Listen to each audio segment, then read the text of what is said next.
மக்களே, இன்னைக்கு நாள் 6 ஆஃப் இன்னும் நெருக்கமாய் பழகலாம் இயேசுவோட சீரீஸ்ல தான் இருக்கோம். ஆவிக்குரிய பெருமை. எஸ். ஸோ நீங்க யோசிக்கலாம், எப்படி ஆவிக்குரிய மனுஷனுக்குள்ள எப்படி பெருமை இருக்கும்னு. அப்படிலாம் கிடையாது. எல்லாருக்குள்ளேயும் பெருமை இருக்கும். எஸ்பெஷலி ஸ்பிரிச்சுவல் திங்ஸில் பெருமை வர்றதுக்கான வாய்ப்புகள் இன்னுமே நிறைய இருக்குது. ஃபார் எக்ஸாம்பிள், நம்ம மோசேயை பார்க்கும்போது ஆண்டவர் அந்த பாறையை பார்த்து பேச தான் சொல்கிறாரு மோசே கிட்ட. ஆனால் மோசேக்கு எப்படி ஆயிடுதுன்னா, ஏற்கனவே பாறையை நம்ம அடிச்சிருக்கோம். அப்போ தண்ணி வந்திருக்கு. ஸோ இது நமக்கு எப்பவுமே யூஸ்வலாக நம்ம கையினால் ஆண்டு என்ன பண்ணுவார், நிறைய அற்புதங்களை செய்வார். அப்படிப்பட்ட ஒரு அற்புதம் தானே அப்படின்னு சொல்லி அவர் என்ன பண்ணிடுவார்னா, ரொம்ப கேஷுவலாக அந்த பாறையை அடிச்சிருவார். அந்த ஒரு கீழ்ப்படியாமை நிமித்தம், அந்த ஒரு பெருமை நிமித்தம் என்ன ஆகிடும் அப்படின்னா, அவர் எந்த காரியத்துக்காக எந்த கானானுக்குள்ளே பிரவேசிக்கணும்னு அவ்வளோ ஆண்டுகள் அவர் காத்திருந்தாரோ அதுக்குள்ளேயே அவரால் பிரவேசிக்க முடியாமல் போனதுக்கான காரணம் அந்த ஒரு சின்ன ஒரு பெருமை தான் அதுக்கான காரணமாக இருந்தது. ஸோ இன்றைக்கு இதை தான் நம்ம தியானிக்க போகிறோம். இதுக்கு ஆதாரமாக நம்ம எடுத்துக்கொள்ள போகிற வசனம் என்ன அப்படின்னா, லூக்கா 18:9-14 இருக்கு. லூக்கா 18:9-14 வசனங்கள். அதில் நம்ம ஒரு வசனத்தை மாத்திரம் தான் இப்போ வாசிக்க போகிறோம். 9வது வசனம், லூக்கா 18:9. அன்றியும் தங்களை நீதிமான்கள் என்று நம்பி மற்றவர்களை அற்பமாய் எண்ணின சிலரை குறித்து அவர் ஒரு உவமையை சொன்னார். ஸோ இங்கே ஆண்டவர் ஒரு உவமையை சொல்றாரு. யாருக்காக சொல்றாரு அப்படின்னா, தங்களை தாங்களே நீதிமான்கள் என்று நம்பி பிறரை அற்பமா எண்ணுகிறவர்களை குறித்து ஒரு ஒரு உவமையை சொல்றாரு. எக்ஸாம்பிளை ஆண்டவர் சொல்றாரு. என்ன சொல்றாருன்னா, 2 பேர் தேவாலயத்துக்குள்ள ஜெபிக்கிறாங்க. ஒருத்தர் யார் அப்படின்னு பார்த்தீங்கன்னா பரிசேயர். அப்படின்னா யாருன்னா, நல்ல வேத ஞானத்தினால நிறைந்தவர்கள் தான் இந்த பரிசேயர்கள். அந்த காலத்துல இருந்த 5 ஆகமங்களையும் நல்லா கரைச்சு குடிச்சவங்க தான் இந்த பரிசேயர்கள். 2வது பர்சன் யார் அப்படின்னா ஆயக்காரன், டாக்ஸ் கலெக்டர்ஸ். அன்றைக்கு இருந்த ஆயக்காரர்கள் இவங்க யார் அப்படின்னு பார்த்தீங்கன்னா, இஸ்ரவேலர்களா இருப்பாங்க. ஆனா ரோமர்கள் ஆட்சி செஞ்சுட்டு இருக்கும் போது இஸ்ரவேலர்களை தான் அவங்க யூதர்களை தான் பயன்படுத்துவாங்க. ஸோ அந்த யூதர்கள்ல இருக்கிறவங்க இந்த ரோமர்களுக்கு கீழே வேலை பார்த்துட்டு இருப்பாங்க.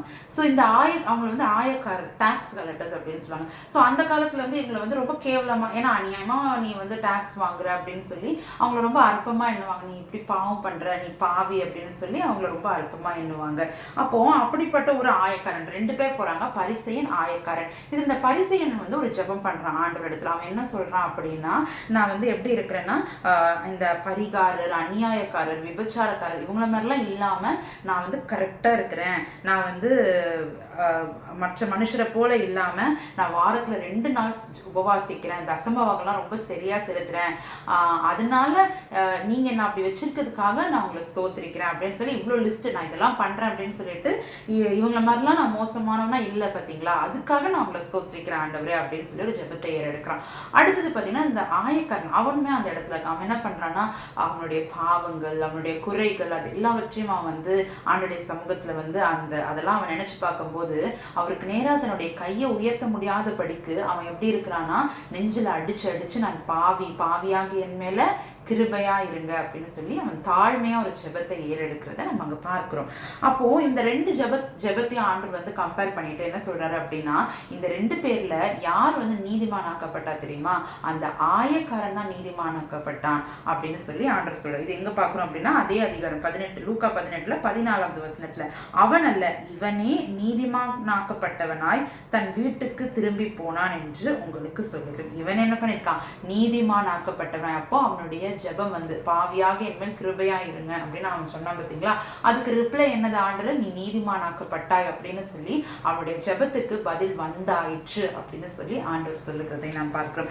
அதுக்கப்புறம் ஆண்டவர் சொல்றாரு, ஏனெனில் தன்னை உயர்த்துகிறவன் எவனும் தாழ்த்தப்படுவான், தன்னை தாழ்த்துகிறவன் உயர்த்தப்படுவான் அப்படின்னு சொல்லி ஆண்டவர் சொல்லுகிறதை பார்க்கிறோம். இந்த பரிசேயனுடைய ஜெபம், பரிசேயன் எல்லாத்துக்கும் கரெக்டா இருக்கான், அவனுடைய கிரியைகள்ல அவன் கரெக்டா இருக்கான். ஆனா அவனுடைய இன்டென்ஷன்ஸ் எப்படி இருக்கு அப்படின்னா, மற்றவர்களை கம்பேர் பண்ணி, இந்த ஆயக்காரனை போல நான் இல்லை, அந்த விபச்சாரக்காரனை போல இல்லை, நான் வாரத்துல 2 தடவை உபவாசிக்கிறேன், என்கிட்ட குறை என்று சொல்லிக் கொள்வதற்கு எதுவுமே கிடையாது. அப்போ அவனுடைய ஜெபத்துல பாத்தீங்கன்னா 5 முறை நான் இதை செஞ்சேன், நான் என்ற அந்த நான் பெருமை 5 தரம் வருகிறதை பார்க்கிறோம். அப்ப இந்த ஆயக்காரனை போலும் இராததினால் நான் என்ன பண்றேன், உங்களை ஸ்தோத்திரிக்கிறேன் அப்படின்னு நம்ம சொல்றதை அவன் சொல்றதை நம்ம பார்க்கிறோம். ஆனா இந்த இடத்துல இந்த இந்த ஆயக்கார் இந்த டாக்ஸ் கலெக்டரோட ப்ரேயர்ல பாத்தீங்கன்னா, நான் பாவி, நீங்க என் மேல கிருபையா இருங்க, என்னோட தகுதி இல்லை, நீங்க என் மேல பாவியாகி என் மேல கிருபையா இருங்கன்னு சொல்லி அவன் முழுக்க முழுக்க ஆண்டவருடைய கிருபையை சார்ந்து அவன் வாழ்கிறதை நாம் பார்க்கிறோம். இந்த இடத்துல கிருபையா இரும் அப்படின்னு சொல்லியிருக்கிறது கிரேக்க பதத்துல என்ன சொல்றதுன்னா பாவ நிவிர்த்தி அப்படின்ற ஒரு பதத்துல வந்திருக்கு. அதாவது பாவ நிவிர்த்தி, உங்களுடைய பாவ நிவிர்த்தி பலியினால என் மேல நீங்க எப்படி இருங்க, கிருபை, அந்த கிருபை எனக்கு தாங்க, என் மேல அந்த சுத்தத்தினால நான் நீதிமானாக்கப்பட முடியாது, உங்க கிருபை, தேவனே கிருபையாயிரும், உடைய பாவ நிவிர்த்தி பலியினால என் மேல கிருபையா இருங்க அப்படின்னு சொல்லி அந்த ஒரு கிருபையை அவன் நாடுகிறது. அதாவது எனக்கு தகுதி இல்லை, உங்க தயவுனால என் மேல தகுதியா இருங்க அப்படின்னு சொல்லி ஆண்டவருடைய தயவை அவன் எதிர்பார்க்கிறதை பார்க்கிறோம். அந்த ஜெபம் பாருங்களேன், 2 வசனத்துக்கு பரிசேயனுடைய ஜெபம் இருக்கு. ஆனா ஆயக்காரனுடைய ஜெபம் ஒரு வசனத்துல ரொம்ப ஷார்ட்டான பிரேயர், ஆனா ரொம்ப ரொம்ப எஃபெக்டிவான பிரேயர். இவன் அவ்வளோ கதையா ஜெபிச்சு கூட அந்த இடத்துல ஒரு மிராக்கிள் நடக்கல. ஆனா இந்த இடத்துல ஒரு சின்ன ஜெபம், அவன் அவன் தன்னைத்தானே தாழ்த்து ஒரு ஜெபத்தை ஏறெடுத்தான் பாத்தீங்களா. அந்த ஜெபத்துக்கு உடனே ஆண்டவர் பதில் சொல்றாரு. என்னது? இவனுடைய ஜெபம் தான் கேட்கப்பட்டுச்சு. இவங்க 2 பேர்ல யார் நீதிமானாக்கப்பட்டா? ஆயக்காரன நீதிமானாக வீட்டுக்கு திரும்பி போயிருக்கான். அப்போ அவன் வந்ததோடைய நோக்கம் நிறைவேறிடுச்சு. இவன் இவ்வளோ பேசினது யாருக்காக தான் அவன் பேசியிருக்கான்?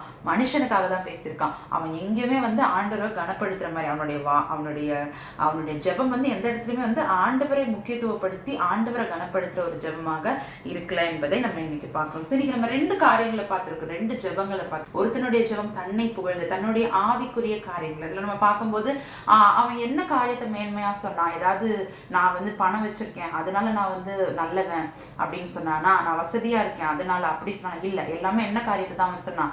ஆவிக்குரிய காரியங்களை தான் அவன் சொல்லுகிறதை பார்க்கிறோம். என்னது? நான் உபவாசிக்கிறேன், வாரத்துல 2 தடவை உபவாசிக்கிறேன். ஏன்னா யூதர்கள் மத்தியில திங்கட்கிழமை அண்ட் வியாழக்கிழமை இந்த 2 நாட்கள் மிகவும் விசேஷமான நாட்கள். அதாவது நல்ல ஆவிக்குரிய மக்கள் என்ன பண்ணுவாங்களாம், அந்த நாட்கள்ல தான் அவங்க உபவாசிப்பாங்களாம். ஏன்னா அது அந்த மோசே சீனாய் மலை அந்த கணக்கின்படி இந்த திங்கட்கிழமையும் இந்த வியாழக்கிழமையும் ரொம்ப ஸ்பெஷலான டேஸ். அப்போ அதுல அவன் என்ன பண்றான்? நான் உபவாசிக்கிறேன். 2வது தசம்பாகம் கொடுப்பது மிக மிக முக்கியமான ஒரு காரியம், நான் அதுல கரெக்டா இருக்கேன். அடுத்தது நான் விபச்சாரம் செய்யல அப்படின்றான். நான் அப்புறம் வேற என்னெல்லாம் சொல்றான்? நான் யாரையும் அநியாயமா நான் அவங்களுக்கு எந்த தீங்கும் செய்யல. ஸோ அப்போ பார்த்தா இந்த உலகத்தின் மாரல்ஸ் படி பார்த்தா பரிசேயன் எப்படிப்பட்டவனா இருக்கிறான்? அவன் ஒரு நல்லவனா தான் இருக்கிறான். அவனுடைய குணங்கள் அப்படின்னு பார்க்கும்போது, அதாவது ஒரு கேரக்டர் இந்த உலகத்தின் படி எல்லா இதுலயுமே பார்த்தா அவன் ஒரு கரெக்டா இருக்கான், அவனுடைய இதெல்லாம் கரெக்டா இருக்கு. பட் அவனுடைய இன்டென்ஷன், நம்மளுடைய செயல்கள் கரெக்டா இருக்கு. ஆனா நம்மளுடைய உள்ளான எண்ணம் எப்படி இருக்கு? எதை பேஸ் பண்ணி நம்ம செய்யறோம்? நம்மளுடைய இன்டென்ஷன்ஸ் எதை காரணமா வச்சு இதெல்லாம் செய்யறோம்? அப்ப அவன் இதெல்லாமே கரெக்டா செய்யறான். ஆனா அவனுக்குள்ள ஒரு பெருமை இருக்குது. அவன் என்ன நினைக்கிறான்? இதெல்லாம் நான் செய்யறதுனால தேவன் என் மேல அன்பா இருப்பாரு, தேவன் எனக்கு எல்லாமே நன்மையாக செய்வாரு, அதனால நான் நீதிமான் அப்படின்னு அவனுடைய கிரியைகளை நம்பி இருக்கிறான். ஆனா ஆயக்காரன் அவன் அந்த காலத்துல இந்த டாக்ஸ் கலெக்டர்ஸ் அது ஒரு வேலையா தான் அவங்க பண்ணிட்டு இருந்திருப்பாங்க. ஆனா அன்றைக்கு இருந்த சமுதாயம் என்ன பண்ணிருக்கோம்? நீ எங்களுடைய கூட்டத்துல இருக்கிற ஒருத்தனா, எங்க ஜனத்துல இருக்கிற ஒருத்தனா இருந்துட்டு நீ என்ன பண்ற? நீ அந்த ரோமர்கள் கீழே வேலை பார்த்து எங்களை கடினமா நடத்துற அப்படின்னு சொல்லி அவன் மேல எப்படிதான் இருந்திருப்பாங்க? ரொம்ப கோபமா இருந்திருப்பாங்க. கரெக்டா? அப்போ அவனை பார்த்த ஜனங்கள்லாம் அவனை பாவின்னு தான் பார்த்தாங்க. ஆனா அவன் என்ன பண்றான்? அவன் செய்த அந்த பாவங்கள் எல்லாவற்றையும் உணர்த்தப்பட்டு அவன் என்ன பண்றான்? ஆண்டவருடைய சமூகத்துல தன்னை தாழ்த்தும் போது ஆண்டவருடைய பார்வையில அவன் மேல கிருபை கிடைக்கிறது. அந்த கிருபையினால அவன் நீதிமானாக்கப்பட்டான். இதுதாங்க வித்தியாசம். இன்றைக்கு ஆவிக்குரிய பெருமை இருக்குமா அப்படின்னு டவுட்டோட இந்த வீடியோவை ஸ்டார்ட் பண்ண எல்லாருக்குமே இன்னைக்கு நான் சொல்றேன், இந்த பரிசேயனுடைய வாழ்க்கையில அவனுமே ஆவிக்குரிய வாழ்க்கையில தேறின ஒருவனாதான் இருந்தான். ஆனா அவனுக்குள்ள என்ன இருந்தது? ஆவிக்குரிய பெருமை இருந்தது. அவன் உபவாசிப்பதை குறித்து, அவன் நீதியாய் நடப்பதை குறித்து, கர்த்தருக்கு பிரியமாய் நடக்கிறோம்னு நினைச்சுக்கிட்டு அதை நம்ம ஸ்டார்ட் பண்ணும் போதே லூக்கா 18:9 சொன்ன பாத்தீங்களா வசனம் இருக்கு பாத்தீங்களா? தங்களை நீதிமான்கள் என்று நம்பி மற்றவர்களை அற்பமாய் எண்ணின சிலரை குறித்து. அப்போ இவன் என்ன நினைச்சிட்டு இருந்தான்? தன்னைத்தானே அவன் நீதிமான் என்று அவன் நம்பினான். ஆனா ஆயக்காரன் எதை நம்பினான் தெரியுமா? என் நீதியை நான் நம்பல, உங்க நீதியை நம்புறேன், உங்க கிருபையை நம்புறேன், அதனால என் மேல கிருபையா இருங்க அப்படின்னு சொல்லி தேவன் மேல தன்னுடைய நம்பிக்கை வச்சான். இன்றைக்கு நிறைய நேரங்கள்ல கிறிஸ்தவர்கள் என்று நாம் சொல்லி கொண்டிருக்கிறோம், ஆனா நம்மளுடைய ஜெபங்கள், நம்மளுடைய சாட்சிகள், நம்மளுடைய எல்லாமே இந்த பரிசையினை போலதான் இருக்கு. ஏன்னா ஒரு கட்டத்துல நம்ம ஆண்டுக்குள்ள நெருங்க நெருங்க நெருங்க நெருங்க நமக்குள்ள என்ன ஆயிடுதுன்னா நான் கரெக்டாக இருக்கேன், இதெல்லாம் நான் கரெக்டாக பண்ணிட்டு இருக்கேன், ஆண்டவருக்கு பிரியமாக நடக்கிறேன், அவங்கள போல இல்லை, இவங்கள போல இல்லை, நான் வேற யாரையுமே நான் சொல்ல. என் வாழ்க்கையில நிறைய நேரங்கள்ல புறஜாதி மக்களை பார்த்துட்டு ஆண்டவரே அவங்களுக்குலாம் நீங்கள் அவங்களாம் நல்லா இருக்கிறாங்க, நான் கஷ்டப்படுறேன், நான் உங்க கூட தானே இருக்கிறேன், நான் உங்கள் பிள்ளையாக தானே இருக்கிறேன், ஏன் நீங்கள் எனக்கு கஷ்டம் இருக்குது அப்படின்னு சொல்லி நிறைய நேரங்களில் நான் கூட என் நாவனால அந்த மாதிரி பேசியிருக்கிறேன். ஆனால் இன்றைக்கு ஆண்டவர் அவருடைய வார்த்தையின் மூலமாக நம்ம எல்லாருக்கூட இடைப்படுகிற காரியம் என்ன தெரியுமா? நம்மளும் நிறைய நேரங்கள் அந்த பரிசையினை போல தான் வெளி தோற்றத்துக்கு வேணால் நம்ம ஆயக்காரனை போல ஜெபிக்கலாம், ஆனால் உள்ளுக்குள்ளே நமக்குள்ள என்ன இருக்குது தெரியுமா? அந்த பரிசையினுடைய பெருமை தான் நமக்குள்ள இருக்குது. என்ன பெருமை? கான்ஸ்டன்ட்லி நம்ம என்ன பண்ணுறோம், ஒன்று நம்மளோட இன்னொருத்தவங்களை கம்பேர் பண்ணிட்டு அவங்கள மாதிரி நான் கெட்டவனா இல்லை, நான் நல்லவனா இருக்கேன் அப்படின்னு சொல்லி நம்ம பெருமை பாராட்டுறோம். இல்லைன்னா இன்னொருத்தவங்களோட கம்பேர் பண்ணி நான் அவங்க நல்லா இருக்காங்க, நான் நல்லா இல்லைன்னு சொல்லி நம்மளை என்ன பண்ணுறோம், ஃபர்ஸ்ட்டாக நம்மளை ஃபீல் பண்ணிக்கிறோம். ஸோ ஒன்று ரெண்டு எல்லா இடத்துலையுமே என்ன பண்ணுறோம், மற்றவங்களோட கம்பேர் பண்ணிட்டு தான் இருக்கும். ஸோ நம்ம இந்த வாரத்தின் துவக்கத்துலேருந்து நம்ம பார்த்த காரியம் என்னது, சீஷர்கள் தங்களுக்குள்ளே யார் பெரியவன் என்று அவங்க கம்பேர் பண்ணிட்டு இருந்தாங்க. நீ பெரியவனா நான் பெரியவனான்னு அவங்க சண்டை போட்டுட்டு இருந்தாங்க. வெளியே கூட சொல்லி அந்த ஜெபத்தை அவன் என்ன பண்ணுறான், தனக்குள்ளேயே ஜெபம் பண்ணினான். அப்போ அவனுக்குள்ளேயே அந்த அந்த எண்ணம் இருந்துட்டு இருக்கு. இன்னைக்கு நம்ம கூட வாய் விட்டு அவங்களோட நம்ம பெஸ்ட் நம்ம சொல்லாமல் இருக்கலாம், ஆனால் நமக்குள்ள என்னதான் இருக்குது, தனக்குள்ளே நம்ம அப்படிப்பட்ட சிந்தனைகளோடு தான் நம்ம இருக்கிறோம். இன்னொரு வகையான காரியம் நமக்குள்ள இருக்கிற ஆவிக்குரிய மேட்டிமை என்ன தெரியுமா? சிலருடைய வாழ்க்கையை பார்த்துட்டு, சிலருடைய வெளி தோற்றத்தை பார்த்து, சிலருடைய ஜெபத்தை பார்த்து, சிலருடைய வேத ஞானத்தை வச்சு அவங்கள ஜட்ஜ் பண்றது. இது நிறைய நேரங்களில் நம்மளே பண்ணியிருப்போம், நிறைய நேரங்களில் நம்மள கூட சிலர் பண்ணியிருப்பாங்க.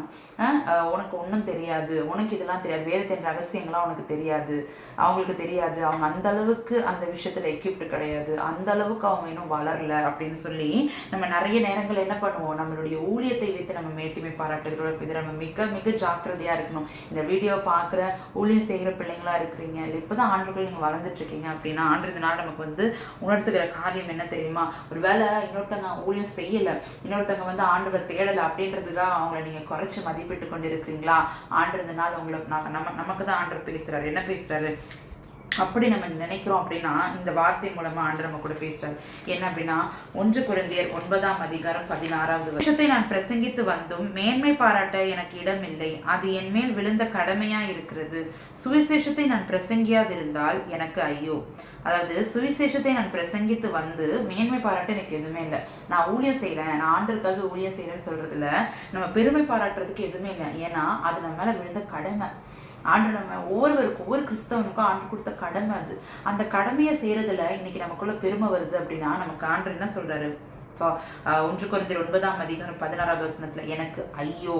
அப்போ அந்த காரியத்துக்கான வேல்யூவே கிடையாது, இன்னுமே ஒரு மோசமான ஒரு நிலையில தான் நம்ம இருப்போம். அப்ப இன்றைக்கு ஆண்டவர் சொல்ற சுவிசேஷத்தை பிரசங்கிப்பதை குறித்து நமக்குள்ள ஒரு பெருமை இருக்கு அப்படின்னா அதுக்கு ஆண்டவர் சொல்றாரு நம்ம மேல விழுந்த கடமையா இருக்கிறது. இன்னொரு பெருமை என்னன்னா, நான் பரிசுத்தமா இருக்கேன், நான் பாவி கிடையாது. அதாவது இந்த உலகத்துல சில பாவங்கள் இருக்கும், அந்த பாவத்தை நம்ம செஞ்சிருக்க மாட்டோம், அந்த பாவத்தை செய்யாம இருக்கிறதுக்காக நம்ம நினைச்சிட்டு இருப்போம், ஓகே நான் விபச்சாரம் செய்யல, நான் திருடல, நான் பொய் சொல்லல, ஸோ இந்த கிரைட்டீரியாலாம் வச்சிருப்போம்ல, இந்த கிரைட்டீரியா படி நான் நல்லவ அப்படின்னு சொல்லி நம்ம நினைப்போம். அதுக்கு ஆண்டவர் சொல்ற வசனம் பார்க்கலாமா? எபேசியர் 2:10. ஏனெனில் நற்கிரியைகளை செய்கிறதற்கு நாம் கிறிஸ்து இயேசுவுக்குள் சிருஷ்டிக்கப்பட்டு தேவனுடைய செய்கையாய் இருக்கிறோம், அவைகளில் நாம் நடக்கும்படி அவர் முன்னதாக அவைகளை ஆயத்தம் பண்ணியிருக்கிறார். அப்போ நற்கிரியைகளை செய்கிறது நம்மளுடைய பலத்துல நம்ம செய்யல, நம்மளுடைய ஞானத்துல நம்ம செய்யல, நம்ம நல்லவங்களா இருக்கிறோம், பரிசுத்தமா இருக்கிறோம் அப்படின்னாலுமே அது கிறிஸ்து இயேசுவுக்குள் சிருஷ்டிக்கப்பட்டு தேவனுடைய செய்கையா இருக்கிறது. அதை நமக்குள்ள செய்ய வைக்கிறது ஆவியானவர். தேவன் தான் நமக்கு இதை செய்ய வைக்கிறாரு. நம்ம பரிசுத்தமா வாழ்றோம் அப்படின்னா உள்ள பரிசுத்த ஆவியானவர் என்ன பண்றாரு, நம்ம ஆண்டரை ஏற்றுக்கொண்டது நிமித்தம் கிருபையாய் நமக்குள்ள இருந்து இது தப்பு, இதை செய்யாத அப்படின்னு சொல்லி சொல்றாரு. அதனாலதான் நம்ம செய்யாம இருக்கிறோம். நிறைய பாவங்களுக்கு விலக்கி நம்மை காத்து கொண்டு இருக்கிறாரு. அதனாலதான் பெரிய பெரிய பாவம், நம்மளும் பாவிங்க தான். நம்ம ஆண்டோடைய பிள்ளைங்களும் ஆனதுனால தான் ஆண்டவன் வந்து நம்மளை வந்து புது சிருஷ்டியாய் மாற்றி அந்த நற்கிரைகளை செய்கிறதுக்கு தகுதியுடையவர்களாக மாற்றிருக்கிறார். அப்போ நம்ம ஊழியம் செய்கிறோம் அப்படின்னா அது நம்மளுடைய கடமையா இருக்கிறது, நம்ம பரிசுத்தமாக வாழ்வது அவருடைய கிருபையா இருக்கிறது. அப்போ இதை நாம் நன்றாக புரிந்து கொள்ள வேண்டும். இதுல நம்ம மேன்மை பாராட்டுகிறதுக்கு எதுவுமே கிடையாது அப்படின்றத மிக மிக தெளிவாகவே ஆண்டவர் நம்மோடு கூட இந்த நாள்ல பேசியிருக்கிறாரு. ஸோ இன்றைக்கு ஒரு வேளை நமக்குள்ளேயும் சில ஆவிக்குரிய பெருமைகள் மேட்டிமைகள் இருக்கு அப்படின்னா ஆண்டவருடைய சமூகத்துல அதை ஒப்பு கொடுப்போம். அந்த பாவத்திலிருந்து, அது பாவம் என்பதை முதலாவது நம்ம உணர வேண்டும்.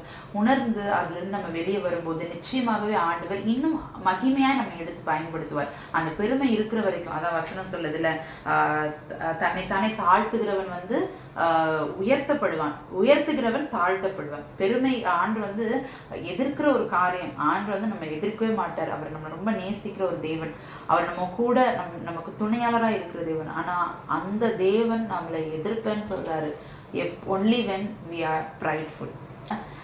புரிந்து நடந்து கொள்ளும் போது, புரிந்து நிதானித்து நம்ம நடக்கும் போது நிச்சயமாகவே ஆண்டவர் நம்ம வாழ்க்கையில பெரிய பெரிய பெரிய உயரங்களுக்கு நம்ம எடுத்து பயன்படுத்துவார். நம்மளுக்கு கொடுக்குற அந்த ஃபர்ஸ்ட் இதுலயே நம்ம வந்து நமக்குள்ள இப்படிப்பட்ட ஆவிக்குரிய பெருமைகள் இருக்குமே, ஆனால் நிச்சயமாக நம்மளால ஒரு வளர்ச்சியை வந்து காண முடியாது. நாம இருக்கலாம், இல்லை நம்மளுடைய ஊழியமா இருக்கலாம். அது ஒரு வளர்ச்சியை அடையணும் அப்படின்னா நிச்சயமாகவே நம்ம தாழ்மையை தரித்துக் கொள்வது மிக மிக அவசியமா இருக்குது. ஸோ இன்னைக்கு டே 6 வீடியோ ஆவிக்குரிய பெருமையை குறித்து நம்ம பார்த்துருக்கோம். இன்னும் அடுத்த வர நாட்கள்ல இன்னும் நிறைய காரியங்களை குறித்து நம்ம தியானிக்க போகிறோம். உங்களுக்கு இந்த வீடியோ பிரயோஜனமா இருந்தால் இது உங்க ஃபேமிலி மெம்பர்ஸோட ஷேர் பண்ணுங்க. உங்க ஃப்ரெண்ட்ஸ், உங்க சர்ச் மெம்பர்ஸ் எல்லாரோடையும் இந்த வீடியோ நீங்க ஷேர் பண்ணுங்க. இந்த காரியத்திலிருந்து உங்களுடைய காமெண்ட்ஸ் என்ன, நீங்க இதை பத்தி என்ன நினைக்கிறீங்க அப்படின்றத மறக்காம கீழே காமெண்ட் செக்ஷன்ல சொல்லுங்க. இது வரைக்கும் நம்ம சேனலை நீங்க சப்ஸ்கிரைப் பண்ணாம வச்சிருந்தீங்கன்னா மறக்காம சப்ஸ்கிரைப் பண்ணி சேனலுக்காக, நம்மளுடைய ஊழியங்களுக்காக ஜெபித்துக் கொள்ளுங்க. ஸோ கர்த்தர் உங்களை ஆசீர்வதிப்பாராக. God bless you all.